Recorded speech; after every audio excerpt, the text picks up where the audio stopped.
இதனுடைய பரிசுநாமம் மையப்படட்டும். அதனால காலையில நம்ம தியானிக்கத்தக்கதாக தெரிந்து கொண்ட வேத பகுதி 1 சாமுவேல் புஸ்தகம் 20 அதிகாரம் 1வது வசனம். 20 அதிகாரம் 1வது வசனம் தான் நம்முடைய மெயின் படிக்க போற வசனம். ஆனா நம்ம என்ன செய்யணும், கொஞ்சம் முன்னாடி போயிட்டு திரும்பி வருவோம். போன 2-3 நாட்களுக்கு முன்பு படிச்ச வசனங்களையும் திரும்ப படிச்சுட்டு திரும்பி வர போறோம். 1 சாமுவேல் 20 அதிகாரம் 1வது வசனம் வேற வாசிங்களேன். தாவீது ராமாவுக்கு அடுத்த நதியோரத்திலிருந்து ஓடிப்போய் யோனத்தான் முன்பாக வந்து, உம்முடைய தகப்பன் என் பிராணனை வாங்க தேடுகிறாரே, நான் செய்தது என்ன? என் அக்கிரமம் என்ன? நான் அவருக்கு செய்த துரோகம் என்ன என்றான். தாவீது ஓடி போய் அப்படின்னு சொல்லி அங்க பாக்குறோம். தாவீது ஓடி போறான் அப்படின்னா அதுக்கு முன்னாடி எங்க இருந்தான் அப்படின்னா, சாமுவேல் கூட ராமா அப்படிங்கிற ஒரு ஊர்ல என்ன செய்யறான் இருக்கிறான். சாமுவேல் அவனுக்கு பாதுகாப்பு கொடுத்து சாமுவேல் கூட இருக்கிறான். இந்த சாமுவேல் கூட இருக்கிற இந்த தாவீத பிடிப்பதற்காக 3 படைகளை யார் அனுப்பிச்சு வைக்கிறாருன்னா சவுல் அனுப்பிச்சு வைக்கிறாரு. அதுல 3 பேர் என்ன செய்யறாங்கன்னா போய் தீர்க்கதரிசனம் சொல்ல ஆரம்பிச்சிடுறாங்க. இங்க சாமுவேலும் போறாரு, சவுலும் போறாரு. சவுலும் போய் அங்க தீர்க்கதரிசனம் சொல்றாரு. சரிங்களா? இந்த தீர்க்கதரிசனம் சொல்றதெல்லாம் கொஞ்சம் டிஃப்ரெண்டா நடக்குது. ஏன்னா வாசிங்களேன், 1 சாமுவேல் 19 அதிகாரம் 23, 24. அப்பொழுது ராமாவுக்கு அடுத்த நதியோரத்திற்கு போனான். அவன் மேலும் தேவனுடைய ஆவி இறங்கினதினால் அவன் ராமாவுக்கு அடுத்த நதியோரத்திலே சேரும் மட்டும் தீர்க்க தரிசனம் சொல்லிக் கொண்டே நடந்து வந்தான். தானும் தன் வஸ்திரங்களை கழட்டி சாமுவேலுக்கு முன்பாக தீர்க்க தரிசனம் செய்யும். அன்று பகல் முழுவதும் முழுவதும் வஸ்திரம் இல்லாமல் விழுந்து கிடந்தான். ஆகையால் சவுலுக்கு தீர்க்க தரிசனங்கள் ஒருவனோ என்பார்கள்.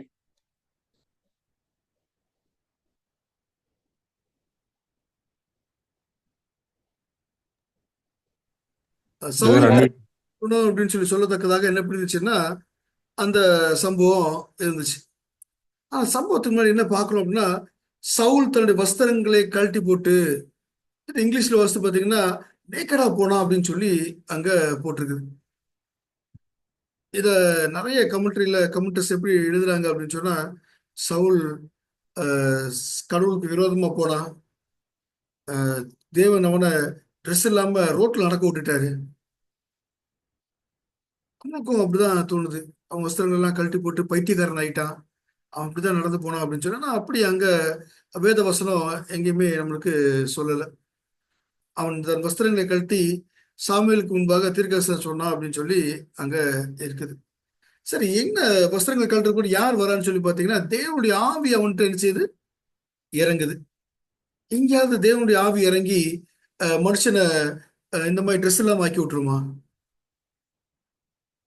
மனுஷனை அவமானப்படுத்துமா? வேதத்துல ஏதாவது ஒரு சாட்சி இருக்கா அப்படின்னு சொல்லி பார்த்தா இல்ல. வேதத்துல அப்படியே தேடி பார்த்தீங்கன்னா ஆவி இறங்கினதுனால அவன் பலம் கொண்டு அத்தனை பேரை கொண்டு போட்டான். ஆவி இறங்கினதுனால இவன் பாட்டு பாடினான். ஆவி இறங்கினதுனால இவன் போற ஜெயிச்சான். ஆவி இறங்கினதுனால இவன் தேவனுக்காக சங்கீதங்களை எழுதினான். அப்போ ஆவி இறங்குது அப்படின்னு சொன்னா ஒரு பெரிய வேலைகளை செய்யறதுக்கு தான் நடக்குதே தவிர, எங்கேயுமே அந்த பர்டிகுலர் மனுஷனை என்ன சொல்றது, ஒரு அவமானப்படுத்துவதற்கோ அசிங்கப்படுத்துவதற்கோ அங்க ஆவி என்ன செய்ய போறது இல்லை, இறங்க போறது இல்லை அப்படின்னு சொல்லி பார்க்குறோம். இதே மாதிரி கொஞ்ச காலத்துக்கு முன்பாக சாமுவேல் இந்த சவுலை அபிஷேகம் பண்ணும்போது அவன் ஆவினால் நிறைஞ்சு தீர்க்கதரிசனம் சொல்றான். அப்போ ஆவினால் நிறைஞ்சு ஒரு தீர்க்கதரிசனம் சொல்றாங்கிறது ஒரு நல்ல ஒரு இது. இந்த ஆவினால் நிறைஞ்சு தீர்க்கதரிசனம் சொல்ற விஷயத்துல இந்த ட்ரெஸ்ஸை கழட்டி போட்டான் அப்படின்னு சொல்றது வந்து ஒரு தவறான ஒரு கருத்து அங்க என்ன செய்யுது, நடக்குது அப்படின்னு சொல்லி பார்க்குறோம். இன்னும் நிறைய பேர் என்ன சொல்றாங்க அப்படின்னா, ஜோசபஸ் அப்படிங்கிறவர் என்ன சொல்றாருன்னா, அவன் தன்னுடைய மூளை சரியில்லாம இருந்து அங்க போய் நிக்கிறான். அந்த ஆவி அவன்கிட்ட வரும்போது அவனுடைய மூளை கலங்கி போய் அவனிச்சிடானா தன்னுடைய ட்ரெஸ் எல்லாம் கழட்டி போட்டு கீழே உருண்டு ராவும் பகல் கிடக்குறான் அப்படின்னு சொல்லி எழுதுறாங்க. அப்போ அப்படிதான் ஒரு ஜோசப் அப்படிதான் நடக்குது அப்படின்னு சொல்லி பார்த்தா அப்படி இல்லை. ஜோசபஸ் வந்து இயேசு கிறிஸ்து காலத்துல அந்த சமயத்துல வாழ்ந்து அதுக்கப்புறம் எழுதினவர். இவருக்கு எப்படி அந்த இது தெரியும் அப்படின்னு சொல்லி தெரியாது. அப்போ சின்ன சின்ன விஷயங்களை பார்க்கும்போது அப்படி இல்லை. எப்பவுமே கடவுள் நம்மளுக்கு உடுத்துறவர் தான் இருக்கிறாரு. சாத்தா நம்மள்ட்ட வந்து ட்ரெஸ்ஸை பிடுங்குறவனா இருக்கிறான். ஏதேன் தோட்டத்துக்கு போகிறோம். ஏதேன் தோட்டத்தில் சாத்தா அவங்கள்ட்ட பேசுகிறான். நல்லா ட்ரெஸ் போட்டு இருந்தவங்கள்ட்ட பேசுகிறான். பேசி அவங்கள பாவசம் வைக்கிறான். அவங்க நிர்வாணிகள் ஆக்கிடுறான். யார் அவங்களுக்கு ட்ரெஸ் கொடுத்துட்டா? தேவன் வர்றாரு, அவங்களுக்கு ட்ரெஸ் என்ன செய்யறாரு? அங்க கொடுக்குறாரு. இன்னும் யாத்திராமம் 32:25 வாசிங்களேன்.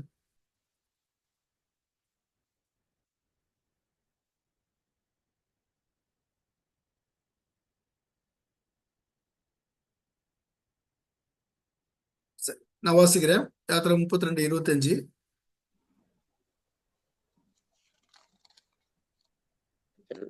ஜனங்கள் தங்கள் பகைவருக்குள்ளே அவமானப்படுத்தத்தக்கதாக ஆரோன் அவர்களை நிர்வாணமாக்கி இருந்தான்.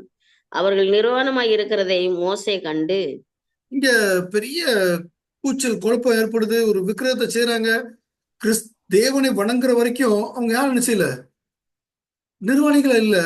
இப்போ அந்நிய தெய்வத்துக்கு ஒரு வணக்கத்தை செலுத்தும் போது எல்லாம் நிர்வாணிகள் ஆயிடுறாங்க.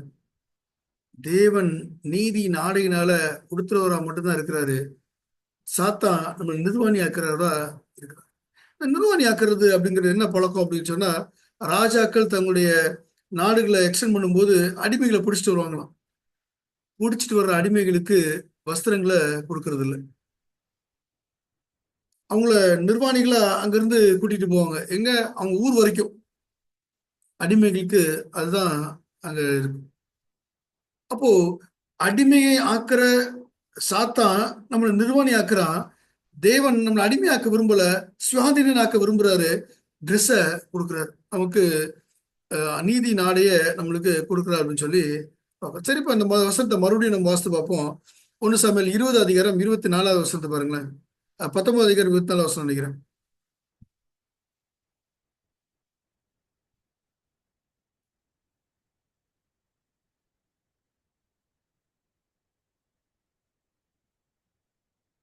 ஒன்று சாமுவேல் 19:24. தானும் தன் வஸ்திரங்களை கழற்றி போட்டு சாம்வேலுக்கு முன்பாக தீர்க்க தரிசனம் சொல்லி அன்று பகல் முழுவதும் முழுவதும் வஸ்திரம் இல்லாமல் விழுந்து கிடந்தான். ஆகையினாலே சவுலும் தீர்க்கதரிசிகளில் ஒருவனோ என்பார்கள். அங்க வசனம் அவன் வஸ்திரங்களை கழட்டி போட்டான் அப்படின்னு சொல்லல, தானும் தன் வஸ்திரங்களை கழட்டி போட்டு.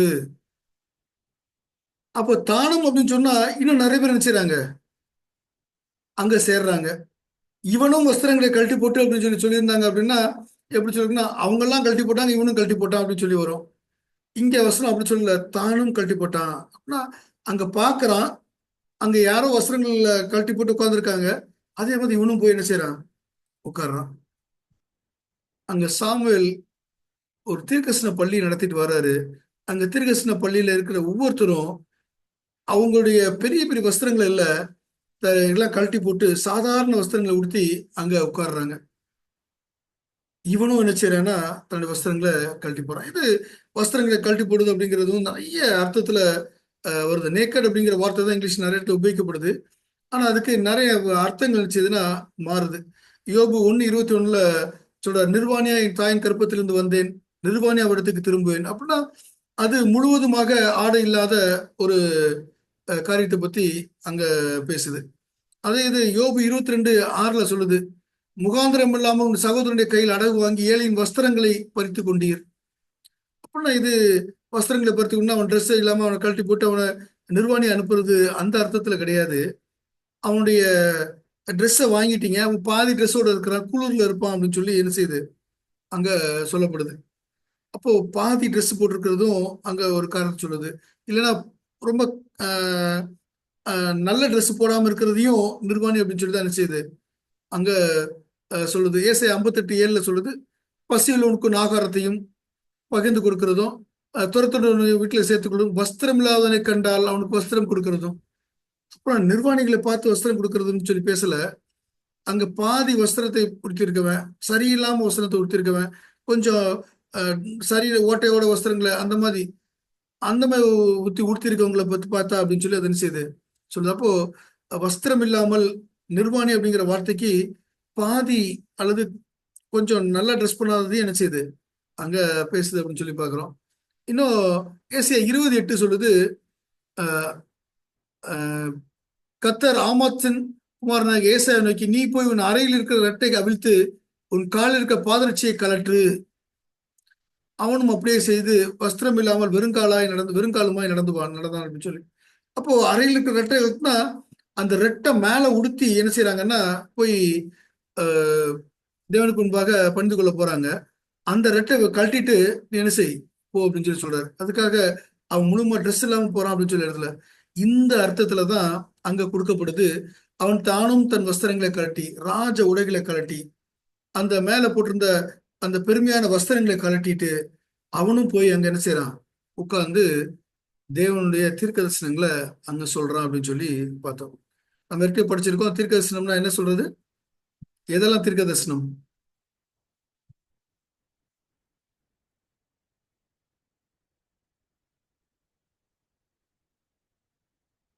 சின்ன சின்ன கேள்விகளுக்கெல்லாம் பதில் சொல்ல மாட்டோம் அப்படிங்கிறீங்களா?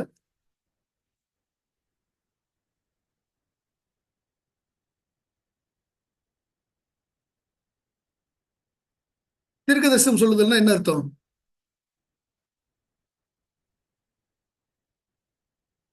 சரி, நானே சொல்லிடுறேன். தீர்க்க தரிசனம்னா வெறும் ஃபியூச்சர் நடக்க போறதை பத்தி பேசுறது மட்டும் இல்ல, தேவனிடத்திலிருந்து கேட்டு சொல்றது அதுவும் தீர்க்க தரிசனம். தேவனை பற்றி பேசுறதும் தீர்க்க தரிசனம். பிரசங்கம் பண்றதும் என்னது தீர்க்க தரிசனம் அப்படின்னு சொல்லி அங்க பேசப்படுது வேதத்தின்படி.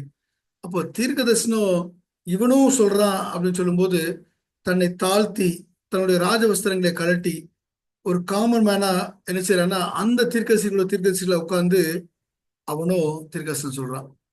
அங்க முழுவதுமாக அங்க கிடந்தான் அப்படின்னு சொல்லி போட்டிருக்குது. அப்போ தேவனுடைய பாகத்துல விழுந்து கிடக்கிறான். அவனை மன்னிக்க முடியாக, அவன் செஞ்ச தவறுகளை சொல்ல முடியாக அங்க உட்கார்ந்துருக்கிறான். அப்போ இந்த வஸ்திரத்தை கழட்டி அப்படின்னு சொல்லும்போது தன்னுடைய மேல் ஆடைகளை ராஜ வஸ்திரங்களை கழட்டி அவன் அங்க செய்யறான். அங்க ஒரு சாதாரண மனுஷனாக போய் அங்க தீர்க்கதரிசன பள்ளியில உட்காந்து தீர்க்கதரிசனம் சொல்றான் அப்படின்னு சொல்லி பாக்குறோம். அப்போ அவன் அந்த பள்ளியில இருக்கக்கூடிய அந்த மாணவர்களை பார்க்கறான். அவர்கள் என்ன உடையில இருக்காங்களோ அந்த உடையில இவனும் போய் என்ன செய்யறான், அங்க உட்கார்றான். அவர்கள் தங்களுடைய பெருமையான வஸ்திரங்களை கழட்டிட்டு சாதாரண வஸ்திரத்தோட போய் உள்ள உட்கார்ந்துருக்காங்க. அதே போல இவனும் என்ன செய்யறான்னா அங்க போய் உட்கார்ந்து பார்க்கறான். அந்த வசனம் அப்படிதான் சொல்லுது, தானும் தன் வஸ்திரங்களை கழட்டி போட்டு. அப்போ உள்ள இருக்கிற தீர்க்கதரிசி பள்ளியில் இருக்கக்கூடிய மாணவர்களும் தன்னுடைய வஸ்திரங்களை கழட்டி உள்ள போய் உட்கார்ந்துருக்காங்க. அதே போல தானும் தன்னுடைய வஸ்திரங்களை கழட்டிட்டு அங்க போய் என்ன செய்யறான், உள்ள உட்கார்ந்து தேவனுடைய சந்நிதியில கிடக்கிறான் அப்படின்னு சொல்லி அங்க பாக்குறோம். ஒருவேளை தீர்க்கதரிசன பள்ளியில் இருக்க எல்லாருமே என்ன செய்வான், சாக்லாத்ஸ் அந்த மாதிரி தான் ஊட்டியிருப்பாங்க. இவன் நினைச்சிடறான் அந்த மாதிரி ஆடைகளோட உள்ள போய் உட்கார்றான். நம்ம ஒரு சிலர் என்ன பண்ணுவோம்னா ராபோஜ் நடக்கும்போது எல்லாரும் வெள்ளை ட்ரெஸ் போட்டு வருவாங்க. நானும் நினைச்சிடறேன் வெள்ளை கலர்ல ட்ரெஸ் போட்டு வரேன்னு சொல்லிட்டு என்ன செய்வோம், அங்க போய் போட்டு போவோம். அந்த மாதிரி அந்த பள்ளியில இருக்கவங்களோடு சேர்ந்து இவன் செய்யறான்னா செய்யறான் அப்படின்னு சொல்லி சரி, அவன் தீர்க்கதரிசனத்துல என்ன சொல்லியிருப்பான் அப்படின்னு சொல்லி சொல்றாங்க அப்படின்னா, தான் அந்த தாவீதுக்கு செஞ்ச தவறுகளை அங்க என்ன செய்யறானா கன்ஃபஸ் பண்றான்.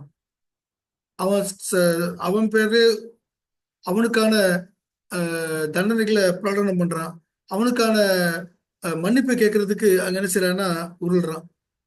இப்படித்தான் அவன் என்ன செய்யறான்னா செய்யறான். தன்னுடைய சொந்த தவறை அங்க என்ன செய்யறான்னா ஒத்துக்கிறான் பப்ளிக்கா.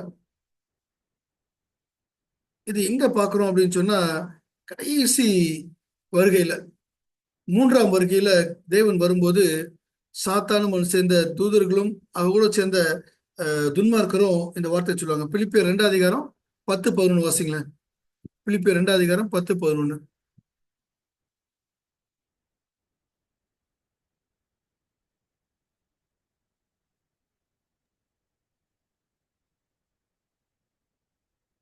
இயேசுவின் நாமத்தில் வானோர் பூதலத்தோர் பூமியின் கீழானோருடைய முழங்கால் யாவும் முடங்கும்படிக்கும் பிதாவாகிய தேவனுக்கு மகிமையாக இயேசு கிறிஸ்து கர்த்தர் என்று நாவுகள் யாவும் அறிக்கை பண்ணும் படிக்கும் எல்லா நாமத்திற்கும் மேலான நாமத்தை அவருக்கு தந்தருளினார். அப்போ எல்லா நாவும் முழங்கால் யாவும் முடங்கும். ரோமர்ல சொல்றாரு நாவுகள் யாவும் அறிக்கை பண்ணும். எதுக்கு? இயேசு கிறிஸ்து தான் தெய்வம் சொல்லி நிச்சயமா அறிக்கை பண்ணும். இப்போ சவுல் நினைச்சாருன்னா அங்க அறிக்கை பண்றாரு, ஆண்டவர் சரி, நான் தவறு பண்ணிட்டேன், தேவன் எனக்கு இந்த காரியத்தை செஞ்சாரு, நான் இவனுக்கு இப்படி தவறு பண்ணிட்டேன்னு சொல்லி எல்லாத்தையும் அங்க அறிக்கை பண்றான்.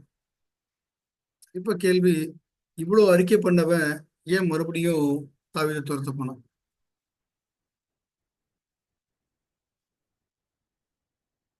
தேவனுக்கு விரோதமா போறான், தேவன் அவனை உணர்த்துறாரு, அங்க பரிசுத்தவான் அவனுக்கு கிடைக்கிறாரு, பரிசுத்தவான் கிடைச்சவன எல்லாத்தையும் அறிக்கை பண்றான், அங்க விழுந்து கிடக்கிறான், சாமுவேலுக்கு முன்பாக அவன் தாழ விழுந்து கிடக்கிறான், தீர்க்கதரிசனம் சொல்றான், தேவனுடைய ஆவி அவனை நிறைச்சிருக்குது. அதுக்கப்புறம் ஏன் தாவீதை விரட்டி போனான்? தேவனுடைய ஆவி அவன்கிட்ட இருக்கிற வரைக்கும் அவன் அறிக்கை பண்ணான். அந்த இடத்துல இருந்து வெளில போனோன்னு அந்த ஆவி அவனை தொடர்ந்து இருக்கிறதுக்கு அவன் சரியா இல்லை. அந்த ஆவியை அவன் வெல்கம் பண்ணல. அந்த ஆவியை உள்ள வச்சுக்கிறதுக்கு அவனுக்கு முடியல. உள்ளுக்குள்ள வேற ஒரு எண்ணம் ஓடிட்டே இருக்குது. இந்த ஆவியினர் வெளியில போயிடுறாரு. இந்த ஆவியினர் வெளில போனோன்னு மத்திய 12 44 45 வாசிங்களேன். மத்திய 12 44 45.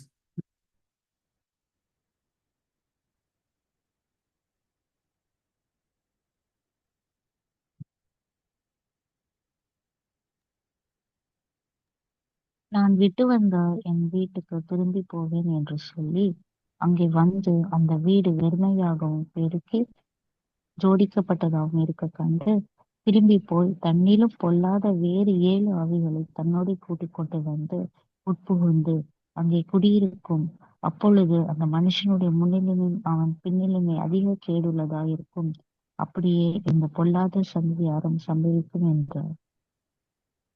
சவுல் தேவனால ஆவியால் நிரப்பப்படுறாரு. தன்னுடைய பாவங்கள் போறதுக்கு எவ்வளவோ முயற்சிகள் பண்றாரு, அங்க எல்லாம் அறிக்கை பண்றாரு. அந்த பாவம் தன்னோட்டு வெளியில போயிருச்சு. போனதுக்கு அப்புறம் அந்த எம்டி ஸ்பேஸ அவன் தேவனுடைய ஆவியால நிறைக்கிறதுக்கு முடியல அவனால. அந்த கூட்டி பெருக்கி ஜோடிச்சு வச்சிருக்க வீட்டை வேற நல்ல குணங்களால நிறைக்க முடியல. இந்த ஆவி வெளியில போகுது, சுத்தி சுத்தி பாக்குது, எங்கேயும் உட்கார்றதுக்கு இடம் இல்லை. மறுபடியும் இந்த வீட்டை வந்து பாக்குது, நல்லா சுத்தமா ரெடியா இருக்குது. போயிட்டு இன்னும் 7 பேரை கூப்பிட்டு வருது, இடம் நிறைய இருக்குது, வாங்க நம்ம எல்லாம் போய் உட்காந்துக்கலாம். அவன் மறுபடியும் தேவனுக்கு விரோதமாகவும் தேவனுடைய ஜனங்களுக்கு விரோதமாகவும் போக ஆரம்பிக்கிறான். அவன் முன்னிலைமை காட்டிலும் பின்னிலைமை அதிக கேடுள்ளதாக அங்க மாறுது அப்படின்னு சொல்லி பாக்குறோம். அவன் முன்னிலைமை காட்டிலும் பின்னிலை அதிக கேடுள்ளதா மாறுச்சு. அதை எழுதும்போது ஆவியானவர் அவன்கிட்ட மறுபடியுமாக ஒரு விசை அவன்கிட்ட பேசுறாராம். ஆவியால் நிரப்பி அவன்கிட்ட உணர்வுணர்வாக்கி அவன்கிட்ட கெஞ்சிறாராம், நீ மனம் திரும்பு அப்படின்னு சொல்லி. நிறைய நேரத்துல ஆவி நம்மகிட்ட பேசுறாரு, நம்மளை மனம் திரும்புறதுக்கு கெஞ்சிறாரு. ஆண்டவரே எனக்கு உதவி செய்யுங்கன்னு சொல்லி நம்ம கெஞ்சிறது போல அவர்கிட்ட போய் நிக்கிறோம். அவர் ஒரு உதவி செய்யறாரு, ஆனா வெளியில வந்து மறுபடியும் அதே வேலையை செய்யறோம். உங்களுக்கு பிரசங்கம் பண்றதுக்கு ஒரு ஆப்பர்ச்சுனிட்டி கொடுக்குறாரு, சாப ஸ்கூலுக்கு ஒரு ஆப்பர்ச்சுனிட்டி கொடுக்குறாரு, இயற்கை செய்தி எடுக்கிற ஆப்பர்ச்சுனிட்டி கொடுக்குறாரு. இதெல்லாம் தீர்க்கதரிசன கணக்குல வருது. தேவனை பத்தி புகழ்ந்து பேசுறீங்க, தேவன் உங்களை ஆவியானவரால் நிரப்புறாரு, நீங்க பேசுறீங்க. பேசி முடிச்சதுக்கு அப்புறம் மறுபடியும் அந்த வாழ்க்கை போகுது, திரும்பவும் பழைய வாழ்க்கைக்குள்ள போகுது. அப்படின்னா இந்த சவுளை போல இந்த வாழ்க்கை என்ன செய்யுதுன்னா திரும்ப போகுது. அப்போ ஆவியானவர் நிறைஞ்சு பேசுறதெல்லாம் ஒரு பொய்யா அப்படின்னு சொல்லி பார்த்தா இல்ல, தேவன் கடைசி முறையா நம்மள்ட்ட திரும்ப திரும்ப கெஞ்சுறாரு, என் பாவத்தை மன்னிக்க சொல்லி, என்னை விட்டுவிட சொல்லி கெஞ்சுறாரு. நான் என்ன செய்றேன்னா அந்த நேரத்துல பேசுறேன், மறுபடியும் திரும்ப போயிடுறேன். உங்களுக்கும் எனக்கும் தேவன் எவ்வளவு வாய்ப்புகளை கொடுத்தாருன்னு சொல்லி யோசித்து பாருங்க. எவ்வளவு சந்தர்ப்பங்கள், எவ்வளவு நேரம் என்னுடைய பாவத்தை உணர்த்திருப்பாரு. நான் ஒரு பிரசங்கத்தை ரெடி பண்ணுவோம், என் பாவத்தை உணர்த்தவாரு. உணர்த்தினதுக்கு அப்புறமும் நான் என்ன செய்யறேன்? ஒருவேளை சவுளை போல இதுதான் கடைசி வாய்ப்பா கூட இருக்கலாம், உங்களுக்கு தெரியாது. ஆவியானவர் அதுக்கப்புறம் அவனோட எடுக்கப்பட்ட மறுபடியும் ஆவியானவர் பேசுறது இல்லை. இதுக்கப்புறம் அவன் ஆவியானவர் நிறைஞ்சு தீர்க்கதரிசனம் சொன்னா நான் சொல்லல. நம்மளுக்கு எப்போ கடைசியான ஆவியானுடைய கெஞ்சுதல் இருக்குன்னு சொல்லி தெரியாது. அவர் பேசும்போது, அவர் உங்கள்கிட்ட வரும்போது நீங்க அதை சரி செய்யுங்க, அவருக்கு ஒப்பு கொடுங்க. அந்த இடத்த சுத்தப்படுத்துறதுக்கு நீங்க தயாரா இருக்கிறீங்க. ஆனா மறுபடியும் ஒரு புது கேரக்டரால நிறைக்க முடியுமா? அவன் ஒருவேளை புது கேரக்டரால நிறைச்சிருந்தா அப்படின்னு சொன்னா அவனுடைய வாழ்க்கை இன்னும் நல்ல வாழ்க்கையா போயிருந்திருக்கும். அவன் அதை செய்யல. யோனத்தான் தாவீதோட தான் இருக்கிறான். சொல்றான், நீ மேல ராஜா ஒருவ, நான் உனக்கு அடுத்து என்ன செய்யறேன் இருக்கிறேன். அந்த எண்ணம் யாருக்கு வரலன்னா சவுலுக்கு வரல. தேவனால் அபிஷேகம் பண்ணப்பட்டான், பரவாயில்ல அவனை கொண்டு போடு. அங்க அத்தனை அஹ், ஆசாரிகள் இருக்காங்க, கொண்டு போடு. அவனுடைய எண்ணம் மாறல. மாறாம இருக்கிற வரைக்கும் ஆவினால வேலை செய்ய முடியல. அவன் முன்னிலைமை காட்டிலும் பின்னிலைமை அதிக கேடுள்ளதா செஞ்சது மாறிச்சு. அந்த வசனம் முடிக்கும் போது சொல்லுது, இந்த சந்ததிக்கும் இந்த பொல்லாத சந்ததிக்கும் சம்பவிக்கும் இப்படியே.